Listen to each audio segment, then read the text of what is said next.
नेपाळमध्ये जेन झींच्या आंदोलनामुळे अद्यापही तणावपूर्ण स्थिती आहे। आंदोलनादरम्यान पंतप्रधान के.पी. शर्मा ओली यांनी राजीनामा दिल्यावर आता काही दिवसांकरता सुशीला कार्की यांचं अंतरिम सरकार असणार आहे। सर्वोच्च न्यायालयाच्या माजी मुख्य न्यायाधीश सुशीला कार्की यांना अंतरिम पंतप्रधान करण्याचा प्रस्ताव देण्यात आला। दरम्यान कार्की यांच्या नावाला विरोध झाल्यामुळे कुलमान घिसिंग यांचं नाव पंतप्रधान पदासाठी चर्चेत आलं। मात्र आता कुलमान यांचं नाव मागे पडले आणि सुशीला कार्कीच अंतरिम पंतप्रधान होतील अशी माहिती समोर येते।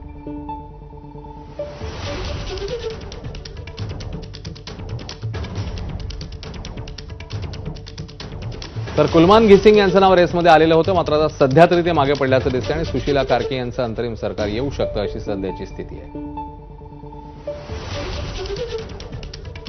नेपाळमध्ये सुरू असलेल्या जेन झी आंदोलनामध्ये एका भारतीय महिलेचा मृत्यू झालाय। राजेशा असं या महिलेचं नाव आहे आणि त्या यूपीच्या गाझियाबादमध्ये राहत होत्या। राजेशा त्यांच्या पतीसह पशुपतीनाथाच्या दर्शनासाठी नेपाळला गेल्या होत्या। याचवेळी नेपाळमध्ये आंदोलन सुरू झालं। आंदोलनात काही तरुणांनी राजेशा वास्तव्याला असलेल्या हॉटेलला आग लावली। त्यामुळे राजेशा आणि त्यांच्या पतीने जीव वाचवण्यासाठी हॉटेलच्या चौथ्या मजल्यावरनं उडी मारली। त्यानंतर राजेशा यांना गंभीर जखमा झाल्या। रुग्णालयात उपचारादरम्यान त्यांचा मृत्यू झाला।